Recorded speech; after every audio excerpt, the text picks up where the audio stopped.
I think that's a really interesting question. I think it starts with what is philanthropy advice. Now there are sort of three elements, if you will, to philanthropy advice. The first is strategic, so what are their goals as a philanthropist? What is the role of philanthropy within their life and within their family? So that's the strategic element. Then you've got the technical element, which is how do we structure this legally in terms of tax, in terms of financial planning, and in terms of financial management. And then the third area is the charitable side. You know, what are the charities, the causes, the projects that they want to support. So there are those three elements.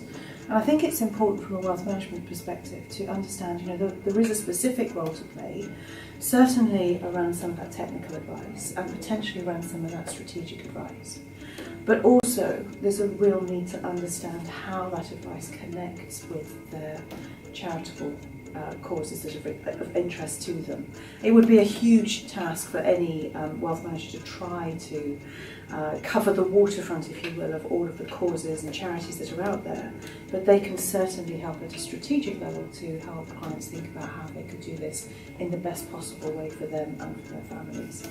So I think that's the first part. And I think the second part that's important about philanthropy advice is that actually it looks very similar to the kinds of advice that wealth managers offer today.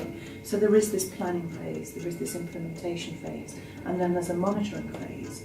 And there really is an opportunity for wealth managers to help their clients through each of those phases at the more strategic and technical level, perhaps not at the level of identifying causes and projects.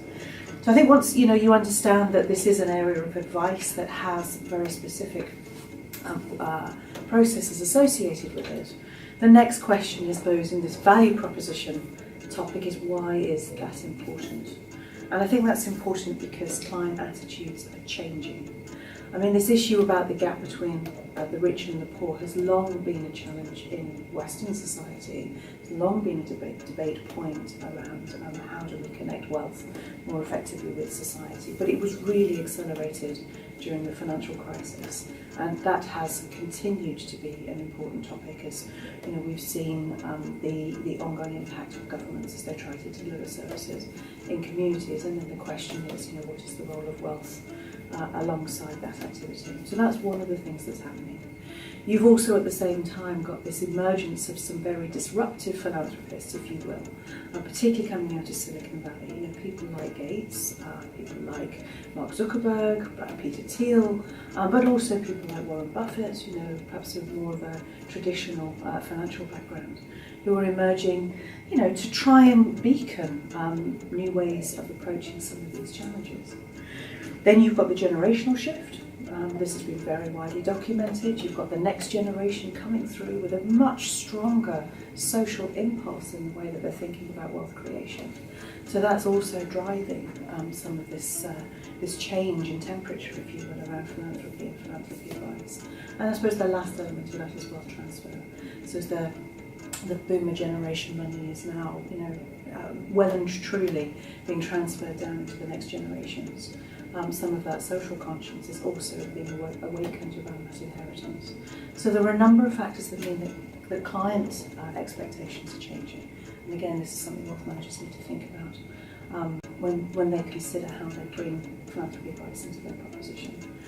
And then I suppose that kind of leads me on to the very last point, which is, how do you make this attractive from a business perspective?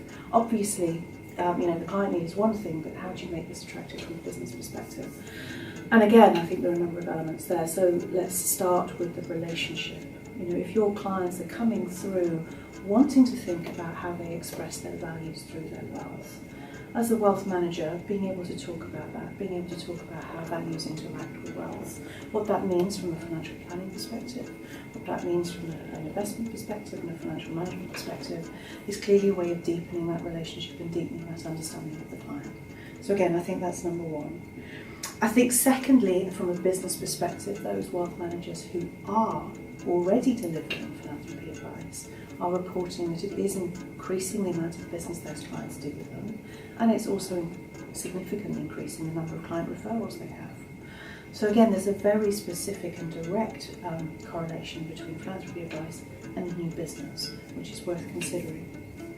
There are, of course, the products and services. I've mentioned financial planning, I've mentioned financial management, but of course there's a new range of products that are emerging that are, fitting against this need for more of a social expression in the way that you invest, whether that's ESG solutions or whether that's more specific and targeted impact strategies, where the goal is very specifically in that strategy to have a direct social benefit as well as a financial return.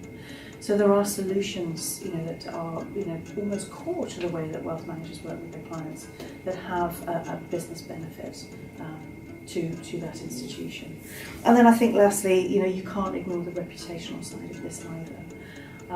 Again, coming out of the financial crisis, financial institutions have taken, a significant amount of reputational damage, and actually positioning the organisation at the forefront of some of this thinking around economic change, around social development, and even, to some extent around some of the political elements of this, enables the financial institutions to recreate a legitimacy as part of this debate.